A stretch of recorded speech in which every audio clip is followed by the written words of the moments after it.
The McAlvany Weekly Commentary, covering monetary, economic, and geopolitical news events. The Dow Gold ratio is at 16 to 1 today. What that implies is that we are in a period of distrust. It implies that we are in a period of geopolitical tension. It implies that we are in a fiscal and monetary mess. Basically, you already have the ingredients, and you are walking straight into a maelstrom. Now here are Kevin Orrick and David McAlvany.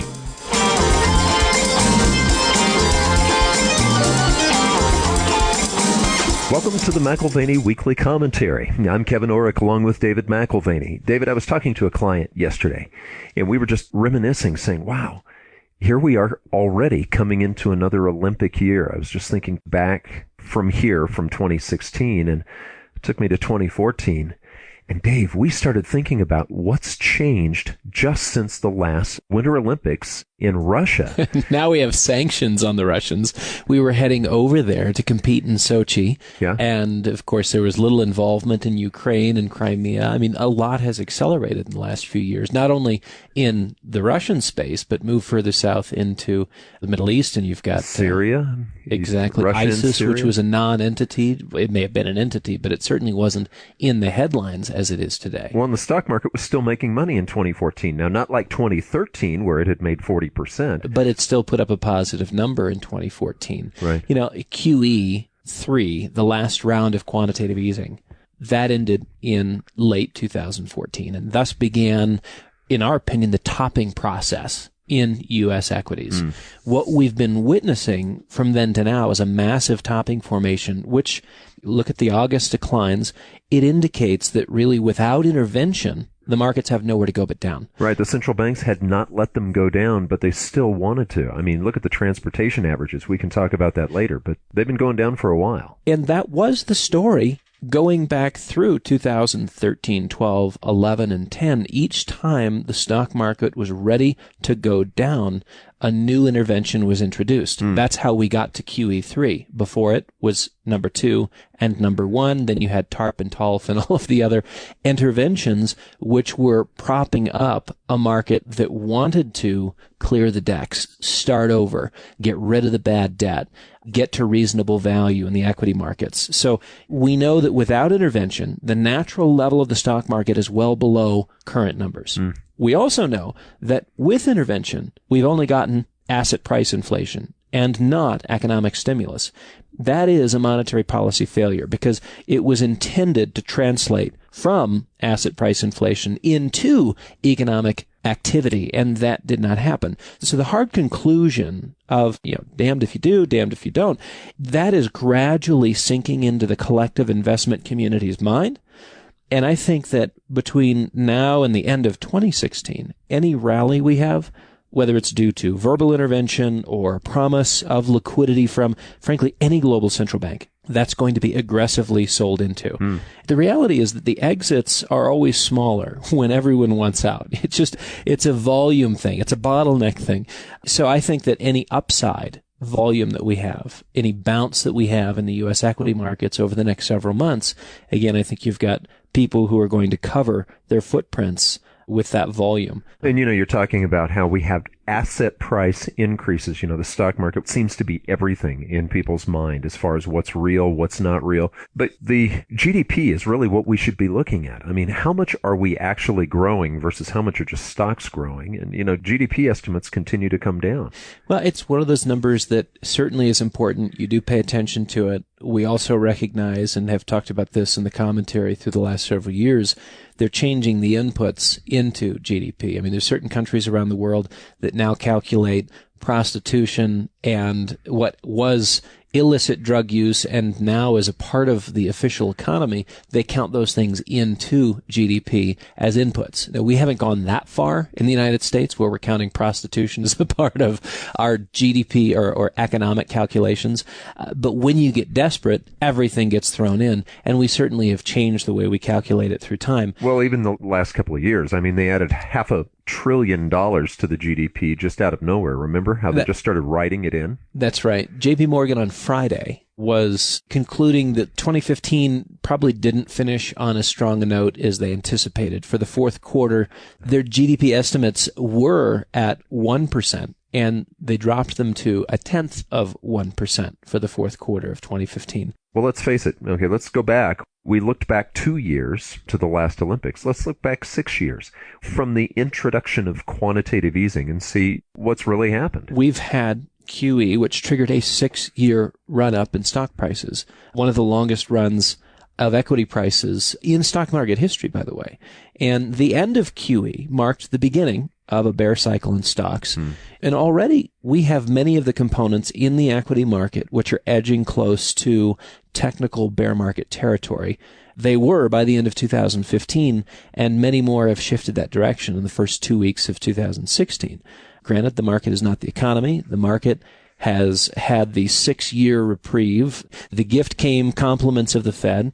And 2015, in contrast to 2014, where we did eke out a positive return, 2015 was negative, except if you're looking at the NASDAQ, which did eke out about a 5% return positive. Well, and Dave, not very long ago, you started talking about the breadth of the market because the index can be deceiving. You can have just a very small handful of stocks pushing an index up, like we saw in the NASDAQ, but the majority of the stocks going down. Well, that's right. So the internal dynamics, what we call breadth, have been very weak. And you're right. What that basically means is that the vast majority of stocks are suffering, while you've got a few standout names that are still putting in new highs and are doing it in such grand fashion that it kind of drags the index up. So if you're looking at the index, it would appear to be healthy, while internally you've got a lot more rot, where actually the prices of the vast majority of shares are heading the wrong direction. And then there's always the cost of borrowing money. I mean, the credit markets usually tell the truth more than, say, an equity market will. In the third and fourth quarter, credit markets were telling you a lot. You had spreads, that is the difference between, say, a corporate bond or a high-yield bond and Treasury. Those spreads were widening, indicating that there is a major reappraisal of risk, which has begun. Well, sometimes you're going to see in junk bonds and the weakest bonds your first signs of trouble, but even in corporate debt, where we started seeing signs of trouble in the last quarter. That's right. Last week, even more so, where corporate debt joined the high-yield paper market, indicating that trouble is ahead. And, of course, if you look back to August and the sell-off in stocks, very precipitous sell-off in stocks, I think that was a precursor to not only what we have here in the first quarter 2016, but like a trimmer, I think in the months ahead, what we had last week and what our guest described last week as part 2 of the global financial crisis, that is what we have in the offing. Where does that begin in earnest? Breaking below the August levels would open up a range of negative possibilities, all heading in a negative territory, say 30 to 40% below the peaks. So you look at where we're at now, a downside correction of 10% for the major averages, which is what we've seen year to date, and that's just a good warm-up. Well, you know, this whole thing has been a confidence game. You're talking about quantitative easing, but actually quantitative easing was a perception deception is really what it was. It changed the perception because free money was coming into the system. But this con game or this confidence game based on central bank intervention, you've talked about once it breaks down, it's going to be hard to retrieve. Yeah, I think tweets and breaking news and the sort of short-term nature of the markets distracts people from a larger and longer-term context. And, you know, if you look at the last 18 months, S&P earnings consensus was 137. And in the last 18 months, it's dropped to 106. And yet, because people are expecting 106, it's not as if things are worse than they were before because it's in line with expectations. But what you see over that 18-month period is that the bar is being lowered. 137 to 106 is a material change in the expectations for the earnings of the S&P 500 companies. But do people really watch that, or are they just looking at the Dow to see whether they should be happy or sad? Well, and I think that's really where, as you said, sentiment is tied into some very simple things. Although things have been changing for the last 18 months, no one really cares. I recall from several of our conversations in the last year talking about how fragile sentiment is. And there's this element where the only relevant number for the general population is the Dow Jones Industrial Average. If the Dow is up, everything's well, the economy's good, I'm positive about business, and I think we're going to take a vacation. And you don't even have to be invested in the Dow. It's just a litmus test for sort of how to feel about the economy. And of course, if the Dow is down, boy, not all is well. And you can hear it in the tone that the pundits take on CNBC and Bloomberg. Literally the last week of the year, they're talking about how positive 2016 looks like. And in the first 2 weeks of the year, they've done an about face. Everything's negative. Everything's dark. Everything's coming to an end. Why? Because the Dow's down 1,500 to 2,000 points. I mean, so what changed? Nothing fundamentally changed. Sentiment is that fragile. It ties to one particular litmus. And so as goes the Dow, so goes consumer behavior, so goes the average belief of our politicians. Even, who's supposed to be immune to this? The folks at the Fed. Janet Yellen and her whole crew should not pay attention to what the Dow and the S&P are doing. Their stated objective is price stability and full employment. Whether you like the fact that they have two objectives or not, price stability and full employment. You tell me what the current status of the S&P 500 or the Dow is. What relevance should that have to them? And I guarantee you, in any meeting, that is going to be on the table. Dave, sometimes you can live in the past and your perception doesn't change with the world. We talked about how much the world has changed in the last 2 years since the last Olympics. But let's go back to the 1980s, okay? I was a young married at that time, and really the Dow, the United States, whatever went with the West went with the rest of the world.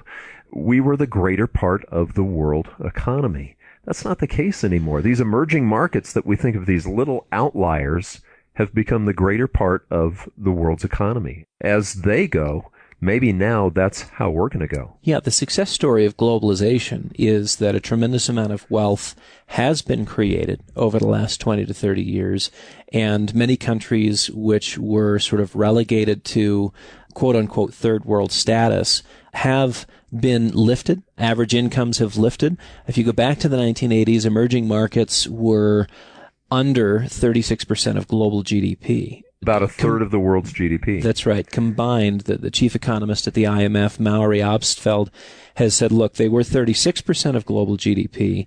Now, collectively, they're 56% of GDP, global GDP. So the world economy is driven by the emerging markets in aggregate more than it is the U.S. and Europe. So weakness there is weakness in the global economy. You can no longer say, well, there is the big dogs, if you will, and we kind of call the shots, and well, to a large degree, we do call the shots in terms of monetary policy and its trickle-down effect. But if you're looking at aggregate transactions and dollar flows and capital flows, 56% still is more than the other side of the equation, right? So what it means is that weakness there is weakness here in the U.S. And we've already seen this show up with a number of multinationals. Multinational earnings have signaled a major decline in demand overseas for U.S. products. And a part of that is an affordability hurdle. Right. Well, isn't the currency? I mean, the currency moves down for all these emerging markets have got to have an effect on profits for U.S. multinational companies. Yeah. So depending on what perspective you take, either their currency moving down or our currency appreciating, our stuff in U.S. dollar terms is losing its staying power in terms of a competitive advantage. So the slowing growth in the emerging markets, it's not unlike the slowing growth in the developed world. Because look at what you have. You've got mountains of debt, and those mountains of debt there and here require massive interest payments, which are sucking away any excess capital that would be used to grow the economy in other ways. So, literally, they overspent in the today, and now we're in the tomorrow, and they're reaping what they already sowed. So from 2008 to 2015, the Washington Post reports that your corporate debt in the emerging markets grew from $8.9 trillion to $24.5 trillion. So again, with slowing growth and a bloated balance sheet, way too much debt on the balance sheet, all the excess income that they would have, whether it's for social programs or growing this or growing that, guess where it's going? Interest payments. Right. Well, and we're creatures of conditioning, Dave. It's like Pavlov's dogs. For the last 6, 7, 8 years since the financial crisis, we've seen intervention after intervention after intervention. And it doesn't feel we may have signs that it's a bear market in the stock market, but to the traders themselves, it doesn't feel quite yet like there's fear in the markets. They're so conditioned to just go in and buy the open, because they know the Fed's got their back. Yeah, Bill King's noted this every day since the beginning of the year. We've got 9 consecutive trading days leading up to last Friday's triple-digit decline, where Bill King notes that the stock market opened and traders piled in. Now, granted, the end of the day was awful, right? People had lost money, with the exception of Thursday last week. People were losing money hand over fist after piling in, afraid that they would miss the rally. So, and pundits talk about negativity, but the actions of money managers and individual investors seem to be rather bullish. The fear in the marketplace of still missing out on potential returns, that does not look or feel like a market bottom. I think we will have a real market bottom, whether it's in 2016 or 2017. This ties directly to what Ian McAvity was saying last week. You get to a Dow-Gold ratio of 2-to-1, and you've just got to noodle on this if you don't understand this concept. Think about it and mull it over.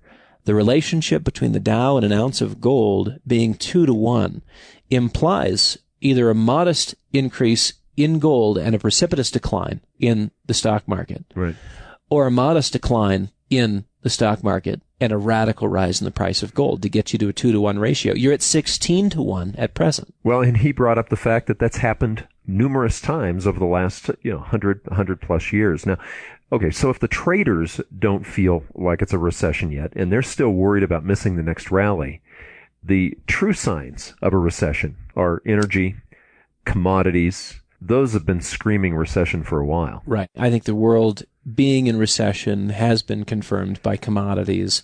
This was a 2014 discussion that you and I had looking at the Australian dollar, the Canadian dollar, copper. Those 3 things would tell you just how bad a deflationary recession was. And lo and behold, we have the Australian dollar, the Canadian dollar, and copper absolutely on the floor.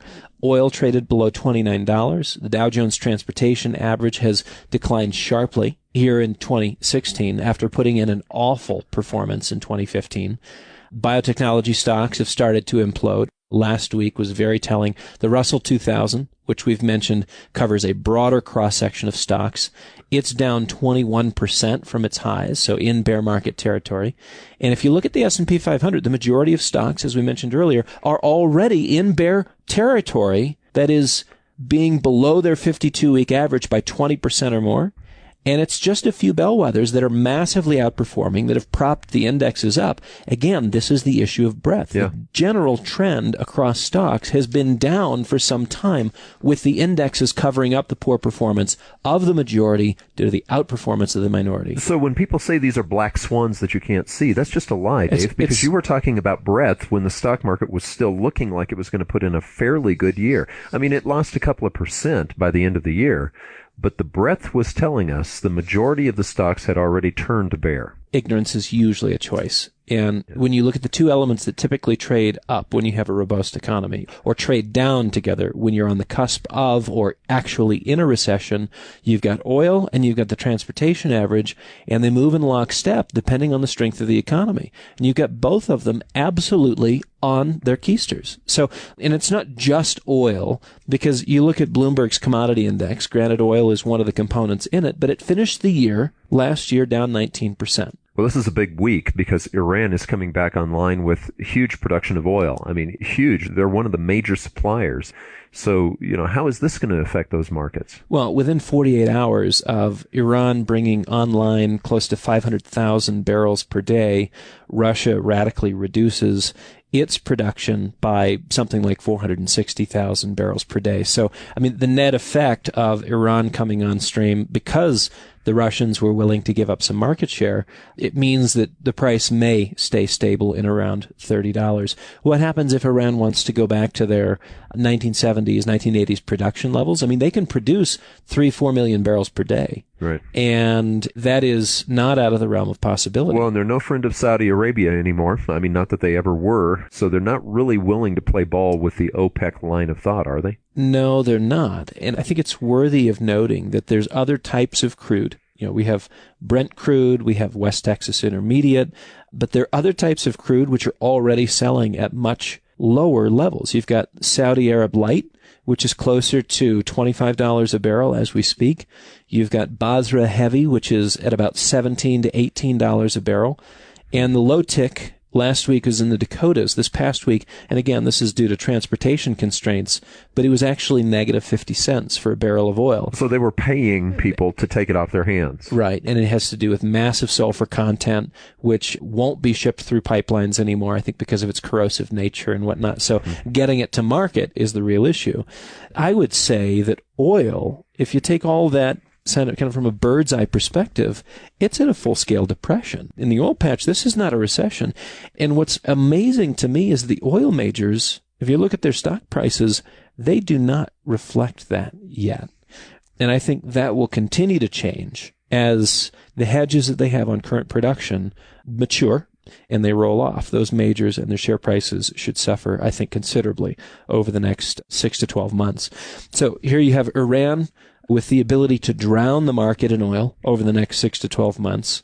And, some interesting questions. The petrodollar comes to mind. I mean, the strength of the U.S. dollar is oil. You can't buy a drop of oil without a U.S. dollar.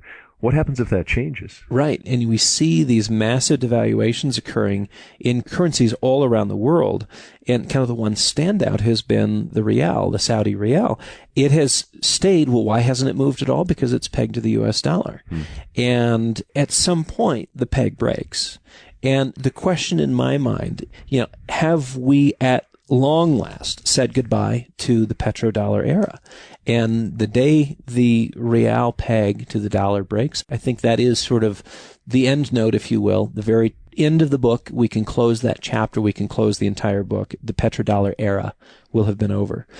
We mentioned other commodities. I mean, yes, the Bloomberg Commodity Index is down 19% last year, but look, copper was down 25% for the year. Iron ore was down 24% for the year. Coal was down 32% for the year. Aluminum was down 19% for the year. So gold, yes, it was down 10.5%. Relatively, let me argue that it was healthy. And here's why I think it was healthy. It was trending higher at year end, even as the dollar was rising, which again is just telling you something about the capital flowing into it. And I think, again, of note is sort of this relative difference between gold and the industrial commodities. At the end of the year, there was a difference, 10 versus 20 or 30% in terms of losses. But since the beginning of the year, it's been pretty interesting too. Commodities have initiated another leg down, a considerable leg down, almost across the board. Commodities are lower here in the first several weeks of the year. Gold is held up. Yeah. Gold is up so far this year. In fact, gold is up even as the dollar has been climbing, and we've even had the opportunity for it to do something kind of odd. Look, stocks have sold off, and bond prices would have normally gotten the rotation of dollars coming out of the stock market. And what happened in the bond market? Prices were actually declining. Interest rates were increasing. That's somewhat counterintuitive, but it suggests that the size and scale of the liquidations in the Treasury market are larger than anyone expected. Well, this is saying something different about gold and commodities. I mean, commodities have been falling. Stock market's now been falling, but the foreign currencies have also been falling. So if you're anywhere else in the world, and we have a lot of international listeners, they're sitting there going, what are you talking about gold being down? It's only down in dollars. And that's hard for an American to get their mind around the fact that around the world, the emerging market currencies have been falling relative to gold. Gold buys a lot more copper, buys a lot more oil, it buys a lot more of the things you need to make things, aluminum, what have you. So it is interesting to see gold playing out as a monetary metal and a monetary hedge. Right. I mean, we're basically almost at the exact levels, slightly below the levels we were in terms of purchasing power. If you're talking about milk, gold buys you roughly the same amount of milk as it did when gold was peaking in 2011 and 2012. Okay, so, I mean, in terms of maintaining purchasing power and taking currency out of the equation, assuming that gold is the currency and it's just the commodities we're talking about buying, virtually nothing has changed in the ratio between wheat and gold. By the way, this is nothing of my own creation. Charles Vollum, pricedingold.com. It's an invaluable resource to be able to compare these assets and see what gold is doing relative to the things that we purchase on a routine basis. It's a little bit like having gold in your wallet. The way he looks at it, he says, okay, let's pretend like you have gold in your wallet, not dollars in your wallet. How much does that gold buy of wheat, corn, milk, copper? Do you eat bread? I do. I mean, except for Tess. She's gluten intolerant. But, we do eat a lot of wheat in the house. And so it's relevant that one of these measures of relative value is wheat. And in gold terms, it's virtually unchanged since 2011, 2012. Gold peaked then. It's down by X%. But unless not you're in looking wheat. at what it purchases. Yeah. And what it purchases, it's got virtually the same spending power. So it's just kind of interesting. Same with copper. And, copper's down, gold's down, but from 2010, 2011, virtually the same kind of behavior. Dave, there's a movie out called The Big Short that talks about how you had all this subprime material that was on the market and it was bound to collapse. You had a huge amount of debt based on bad real estate loans. This is back 2007, 2008. And of course it did crash and everyone said, oh, we didn't see it coming. But the movie's about how, yes, you could easily see it coming. There was just denial. I'm wondering right now if we're not possibly going to see something very similar to this based on the debt and this huge margin that's been created in the energy sector. We talked about 2 years ago, the last Olympic year, the United States was super excited. We had oil near $100 and we had fracking going on. We had a huge amount of leverage and margin going into the energy sector from the big banks. Now they're holding those loans that they can't possibly pay. Right. It's what they call redeterminations, and it typically happens in the spring and fall.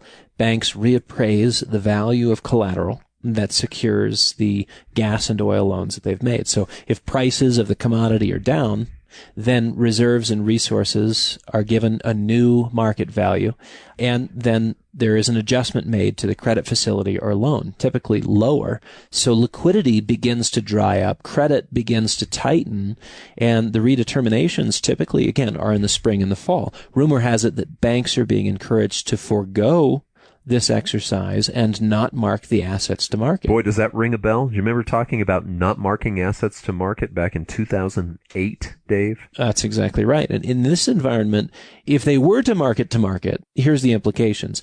It further pressures the whole sector. And in a somewhat circular manner, it ends up pressuring lenders at the same time. So no surprise then for us that the Dallas Fed is encouraging forbearance. In other words, hide it. Well, listen, don't force bankruptcies. If you need to liquidate some assets, do so, but try not to bring this into the light of the day. Just kind of keep your heads. Things are going to get a little rocky, but that's okay. We'll make it through.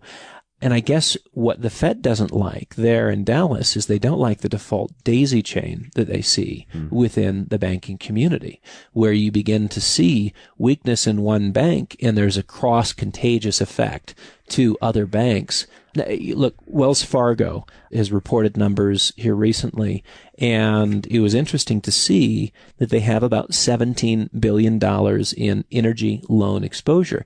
And so, hey, oil's now at levels we haven't seen since 2003. Right. Should they increase loan loss reserves since they have $17 billion at stake? And they did, but only by about 0.5%. So, like nothing. They're assuming that they made all the best loans and nothing bad can happen here. And my assumption is that the only way they can operate on that basis is either in sheer stupidity and ignorance, or because they don't have to mark those loans to market, and the piper will not be paid within the banking community. Why? Because ultimately the Fed, which is the central bank to who are the major clients of the central bank? Regional banks. Ultimately, we know who's buttering whose bread. This is a replay, Dave, of the bad mortgages. They were told not to mark to market on those bad mortgages as well, and we had to have a huge $4 trillion government bailout. And then in the aftermath, you've got things like this. Goldman settles their Department of Justice case this week with $5.1 billion. The civil penalty was just about 2.4. You had an $875 million cash payment and then consumer relief to the tune of $1.8 billion. And the amazing thing is that Goldman was setting the records in 2010. Yeah, when it was $500 million. Well, that's right. New records set with SEC judgments. $550 million is what Goldman had to pay. 550 with an M, million, and now it's 5.1 billion. We're up 9, almost 10 times. I mean, what changes in 5 years? Surely not the value of money. Now, it seems almost insignificant that the SEC is at the same time fining Goldman Sachs $15 million for their involvement in naked shorts, which selling is basically something you don't own. Yeah. When you sell something short, you have to go into the market, borrow that, and ultimately give it back. Mm-hmm. But if you sell something short on a naked basis, you're not actually taking possession of the shares. You're not in possession of the shares, and you can short basically an infinite number of shares if that's the case. Considered illegal, considered highly manipulative, considered dangerous, and ultimately destructive to the capital markets. That's why the SEC is slapping their wrist for $15 million. But I will remind you, one of our conversations 6 years ago was with the CEO of Overstock.com, and he was basically saying, look, I know that this is happening. I can prove it. And I can tell you 3 or 4 of the big banks that are absolutely abusing the capital markets and abusing investors with the ability that they have using this loophole we call naked shorting. Lo and behold, again, does anyone care about Goldman Sachs' misdeeds? What happens to their reputation? What happens to their reputation? I mean, think about this. $5 billion in fines. Granted, these are civil penalties and not criminal. Okay, so that was probably why they signed off on paying $5 billion. But I feel like watching Goldman clients today is like watching a replay of Patty Hearst.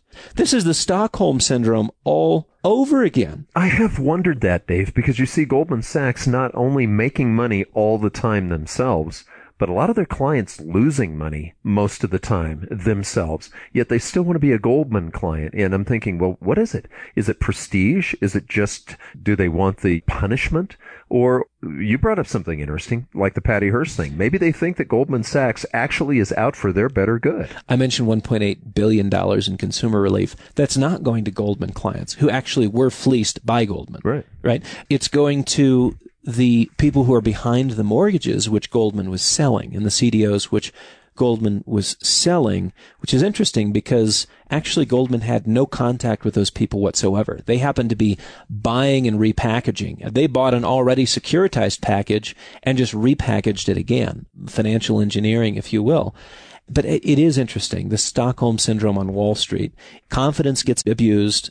Goldman clients, they take pride in being abused. And it's almost like maybe the vampire squid is just misunderstood. Yeah, you just don't understand. He's really a nice guy. I don't know. It doesn't make any sense to me. Well, in contrast to Goldman Sachs, who, obviously they're virtually always bullish in the market, Royal Bank of Scotland said something that was just bone-chilling a few days ago, and they basically said, get out of the stock market, get into cash. Did they say get into gold? No, I don't remember. No, it's funny. Abby Joseph Cohen over at Goldman says, yeah, stocks are the best place to be right now. Stocks are the best place to be. RBS is sell everything except high-quality bonds. They're saying basically that global trade, and when they look at loans and how they're contracting, there's going to be a major negative effect on earnings and corporate balance sheets. And their credit team is suggesting that markets are flashing the same kind of stress signals that we saw in the months leading up to the Lehman crisis. Okay? So keep that in mind and then put this into the grid. We've just had 4 consecutive quarters of corporate revenue and earnings declines. That doesn't sound like an expansion to me, Dave. How likely is it that stock buybacks set a new record in 2016? Look, we had 2000, we had 2007. These are when you saw the buyback peaks. They were desperate measures at the end of a cycle. And I think 2015 was the end of the cycle. And these buybacks, what you're talking about is companies buying their own stocks to keep them buoyed up. Yeah. Looking at the general accepted accounting principles, non-GAAP earnings were off 5% plus or minus. If you're looking at things from a GAAP accounting standpoint, you've got earnings down 13 to 15% heading into 2016. Where's the new driver of growth? I mean, are we counting on the emerging markets, which are telling you they're hemorrhaging? Are we counting on China, which is disappointing in terms of its GDP growth? Are we counting on Japan? Good luck with that. Demographic winner. Are we counting on Europe? Major issues still there. I mean, the U.S., to quote Ian McAvity from last week, our merits are simply being the best looking horse in the glue factory. Well, and Dave, somebody's got to be out there. There's got to be some genius out there that made a bunch of money last year. You know, the geniuses are the ones who run the hedge funds. Okay. 33 out of 36 hedge fund indices were down last year. 33 out of 36 of the hedge funds, the indices, were down last year. Yeah. So there's nobody figuring this out right now unless you're on the inside. And in part, it's because you've got to work past the blather and the advertising and the promotionalism that Wall Street has ingrained in it and look to some of the hard facts. Why is Walmart laying off 16,000 people? Why are they closing 269 stores? 154 of those stores, Kevin, are here in the United States. Yeah.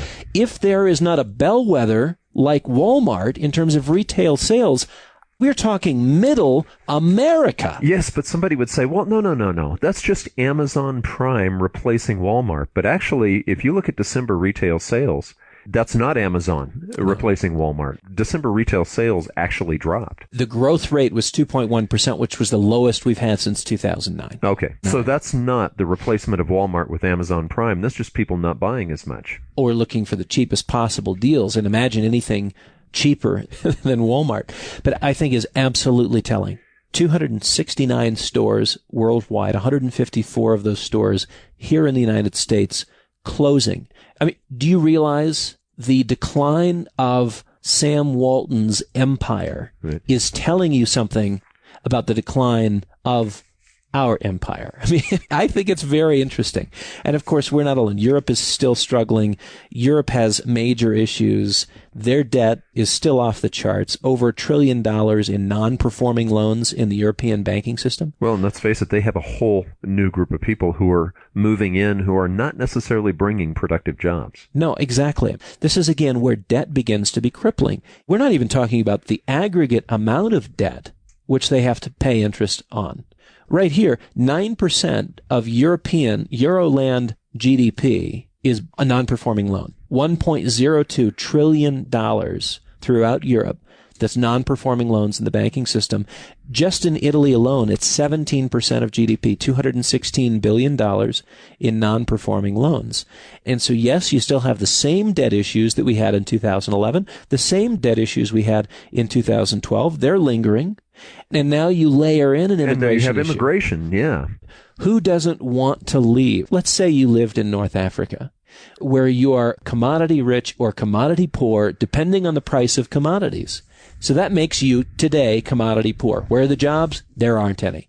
Where do you want to go? Europe, where you can have everything for free. Mm-hmm. You think the immigration tidal wave was a story for 2015. Wait until you see the majority of North Africans get the first wire transfer, Western Union transfer from their friends who made it into Belgium and Hamburg and Paris. I hadn't even thought of that. You know, if you think about Europe being a mess, and, you know, we've already talked about our tending toward recession right now, is probably an understatement. China has been the driver of growth. We know this for the last 3 to 4 decades. And China right now is putting in growth figures. Obviously, they're lied about often, but we're not seeing growth in China like we did before either. No, we're not. Again, if you listen to the narrative that's been woven over the last 2, 3, 4 years, anytime we had a bad economic figure here in the United States, it was, that's okay. Emerging markets look like good value. They're going to bounce back. And of course, it was the linkages between the emerging markets and China. So the emerging market recovery story was really a Chinese growth story. And as it turns out, Chinese growth is not occurring. Therefore, the emerging markets are in an even worse position because of the linkages. And I just want to say one more thing on Europe before we move on, because what we conclude there, as well as what we conclude here in the United States, the bottom line is that temporary relief, the cessation of panic brought about by central bank monetary policy activities, they have not changed the core credit problems in Europe any more than we've changed the core credit problems here in the United States. To go from 9 trillion to 20 trillion in terms of our national debt, that's not to speak of an increase in corporate debt. Look, In the last 8 years, we've doubled our debt. We're not going to go from 20 to 30 trillion during the next administration. It doesn't matter if it's Republican or Democrat. We are in the doubling cycle and the time frame is shrinking. We go from 20 to 40, not 20 to 30. Right. I mean, 30 is like a yellow light.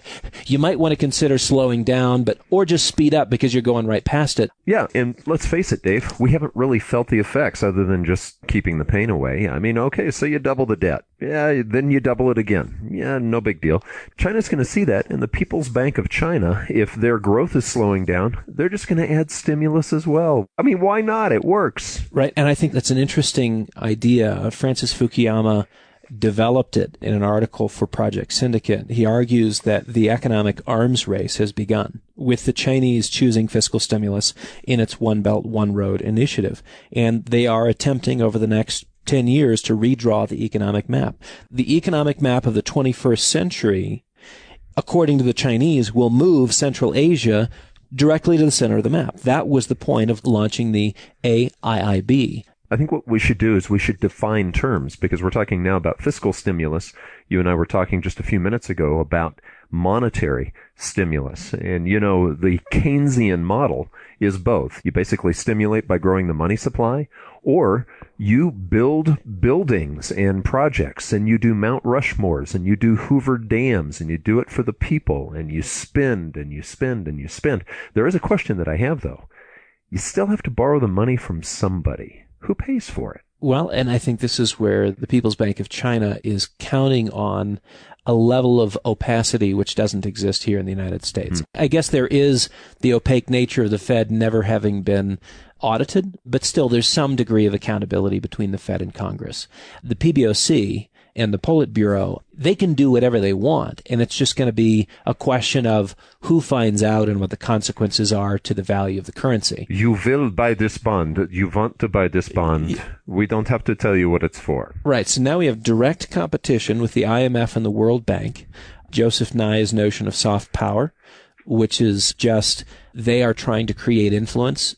The One Belt, One Road initiative is designed to basically connect all of China with all of Europe. And so think about the development that has to take place all in between. And their approach is basically to create new jobs in this thoroughfare, this connection from Europe to China. And in the process of creating those jobs, you're increasing the net worth of individuals who live there, creating income streams where income streams didn't exist before. And essentially what you're doing is you're creating a new market for Chinese goods. So the infrastructure project serves two purposes. One, it is money spent now and economic activity put in motion today, but it is also to create in Pakistan and Afghanistan and all of the stands. Just look at a map sometime and look at what connects Poland to Shanghai. Everything in between needs to be developed. That's China's new market for goods to be sold, and they're going to create that market through this infrastructure spend. That's their goal. Well, in the past, we've interviewed a very interesting man named Robert Higgs, who wrote a book called Crisis and Leviathan. And he said, you know, the more crisis you have, the greater the Leviathan grows. And part of this is this fiscal stimulus, this fiscal spending that you're talking about. We saw this in the public works even here in America back in the 1930s during the Depression. Now, we're going into an election year. You know, we've got Bernie Sanders, we've got Hillary, we've got Trump, we've got Cruz. We've got this mix of people who will be commander-in-chief and making decisions for the United States after this next November. My question to you would be, is there any difference between any of them as far as this fiscal stimulus, or is this something that just happens no matter what the administration is? This is outside of their control for the simple reason that they will be, in their first year in office, doesn't matter if you're Republican or Democrat, responding to the same kind of crisis. Right. And you have limited options. We've just stated, and I think over the last year or two proven, that the monetary policies have not created what needed to be created. Right. Now you have to go build things in the name of the public betterment. The only other levers that they control in terms of spending money, if it's not dropping money from helicopters, a la Ben Bernanke, then it is spending money, and it's going to be government work programs. Right. So you do end up with this direct competition. The Chinese are trying to spend $8 trillion in a matter of 10 years. What will the U.S. government spend to create economic activity and still keep ourselves sort of in the pecking order in terms of global prominence? Are we going to spend $8 trillion? Is it going to be 10? Do we need to match and raise them by 10? I mean, we could find ourselves in 2018, 2019 in the middle of a spend fest we haven't seen since the 1930s. Right. But a person would say, how is that bad, Dave? I mean, how is that bad if the monetary stimulus hasn't brought a change about, we haven't had growth? What's bad about the government coming in and taking over and just doing it themselves? Kevin, the shift is really in who's making the decisions and who's calling the shots. You and I, as individuals within the economy, every time we get a paycheck, we make a certain number of votes. How are we going to spend every dollar? And we're voting about the things that we like or don't like. We like candy bars. We like organic apples. And we get to vote with our dollars. When the government takes over a larger and larger portion of total GDP spending, they start to crowd out the private sector.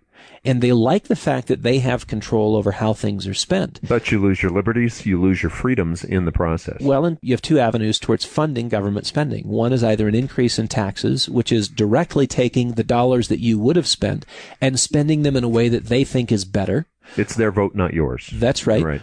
Or they can deficit spend, or a combination of the two, of course. But the deficit spending is basically saddling a future generation with the obligation of paying it back. This is something that we've done on a, I say, small scale. We're up to $20+ trillion right. by the end of this year. But we're talking about blowing it out. We're talking about 2016 to 2018 being a new era of fiscal blowout. And Margaret Thatcher did address this issue with just a simple phrase. You know, the problem with socialism is that sooner or later you run out of other people's money. Yeah. So one of the dangers that you have is that in a context where individual countries are focusing on domestic spending agendas, you start to focus less on global trade. You start to focus more on domestic fiscal policies, and globalization suffers, global cooperation suffers. It sets the context for geopolitical tensions. It immediately conveys that what's important is me, not you. And it sets the context for a decrease in trust. So for a person who's looking ahead and they're saying, all right, yes, I know it's an election year. I can't predict right now who's going to be in, but I want to look at the next 5 years. What do I do? And again, this show is about taking positive action towards future events. What does a person do to get themselves through this next 5 years and maybe preserve assets, but then also positively gain? Well, I think Ian McAvity gave a little gem last week, which is worth holding on to. It describes the next 2 to 3 years and also what comes after that. It absolutely dictates what you should be doing right now. The Dow Gold ratio is at 16 to 1 today. The idea that it could reach a 2 to 1 ratio or a 1 to 1 ratio, which it's hit 3 times in the past, what that implies is that we are in a period of distrust. It implies that we are in a period of geopolitical tension. It implies that we are in a fiscal and monetary mess. Basically, you already have the ingredients and you are walking straight into a maelstrom. What do you want to own in the context of an economic, political, and geopolitical firestorm? You want to own some cash? You want to own some gold? You want to limit your exposure to high-risk assets? If you have real estate and it happens to cash flow, that's great too.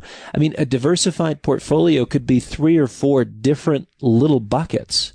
But at this point, you want to limit your exposure to the asset classes that have benefited the most from monetary policy. So those areas that have been exaggerated, retail properties, have benefited greatly. Commercial properties have benefited greatly. There's only a few pockets of real estate that probably make sense, and it's strictly on the basis of cash flow, which beats the socks out of any other kind of cash flow that you could find. And the point is not just weathering the storm, because think about this. A 2 to 1 ratio compared to a 16 to 1 ratio implies that your purchasing power of equities is anywhere from 8 to 16 times improved. If you can imagine going out and buying stocks today, like an Abby Joseph Cohen at Goldman, what I'm suggesting, what Ian McAvity suggested last week, is that you could own anywhere from 8 to 16 times the size of your portfolio compared to putting money to work for yourself today. So Why sit back and weather the storm? Because value is going to come to you. All you have to do is preserve your purchasing power through what is a fiscal and monetary nightmare. On the other side of that, you're in the catbird seat for putting your money to work for you. You've been listening to the McAlvany Weekly Commentary. I'm Kevin Orrick along with David McAlvany. You can find us at McAlvany.com. That's McAlvany.com. Or give us a call anytime at 800-525-9556. This has been the McAlvany Weekly Commentary. The views expressed should not be considered to be a solicitation or a recommendation for your investment portfolio. You should consult a professional financial advisor to assess your suitability for risk and investment. Join us again next week for a new edition of the McAlvany Weekly Commentary.